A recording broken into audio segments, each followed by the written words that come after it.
Hello friends, welcome to Rakul features. आज हम लोग कोरोना रिटर्न्स पर चर्चा करेंगे। मित्रों, ऐसा लग रहा है एक बार पुनः कोरोना बैक हो रहा है, अर्थात कोरोना रिटर्न्स की संभावना लगातार तेजी से बढ़ती जा रही है। किंतु मित्रों, यहाँ यह भी बता देना बहुत जरूरी है, जैसा स्वास्थ्य विशेषज्ञों और WHO का कहना है, कोरोना रिटर्न से चिंतित होने की जरूरत नहीं है, पैनिक होने की आवश्यकता नहीं है, बल्कि इस पर चिंतन करने की, सतर्क रहने की, बचाव करने की और जागरूकता फैलाने की आवश्यकता है।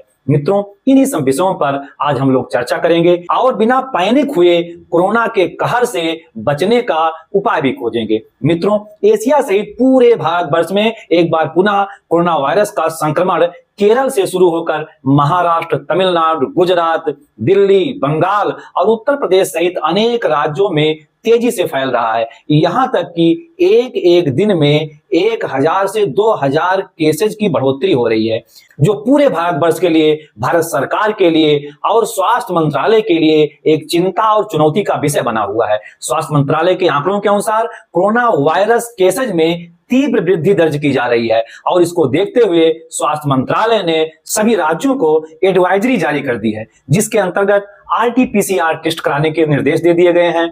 अस्पतालों को कोरोना इमरजेंसी वार्ड बनाने के लिए निर्देश दे दिए गए हैं। पर्याप्त मात्रा में दवा, ऑक्सीजन और अन्य उपकरणों की उपलब्धता बनाए रखने के लिए निर्देश दे दिए गए हैं। मित्रों, इस बार जो भारत में पाए गए कोरोना वायरस के ओमिक्रॉन JN1 एवं NB181 वेरिएंट के बारे में ICMR के डायरेक्टर राजू बहल और WHO का मानना है कि ये वेरिएंट बहुत घातक नहीं होते हैं।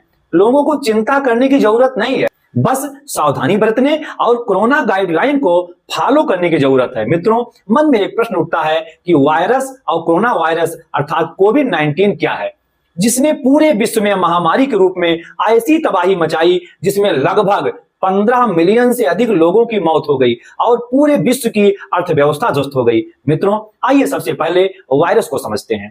वायरस एक अति सूक्ष्म अकोशिकीय जीव है, जिसे हिंदी में विषाणु कहा जाता है। यह नाभिकीय अम्ल और प्रोटीन से मिलकर बना होता है। यह केवल जीवित कोशिकाओं में ही वंश वृद्धि अर्थात संक्रमण कर सकता है। शरीर के बाहर यह मित्र समान होता है। इसकी खोज सर्वप्रथम 1898 में डच वैज्ञानिक मार्टिनस बेजेरिंक ने की थी। इसके संक्रमण से व्यक्तियों में बुखार, खांसी, जुखाम, सिर दर्द और शरीर दर्द संबंधी आदि बीमारियां होती हैं। मित्रों, अब आइए हम लोग कोविड-19 की चर्चा कर लेते हैं। वास्तव में हम कोविड-19 को कोरोना वायरस के नाम से भी जानते हैं, जिसकी खोज वैज्ञानिकों द्वारा 1965 में की गई थी।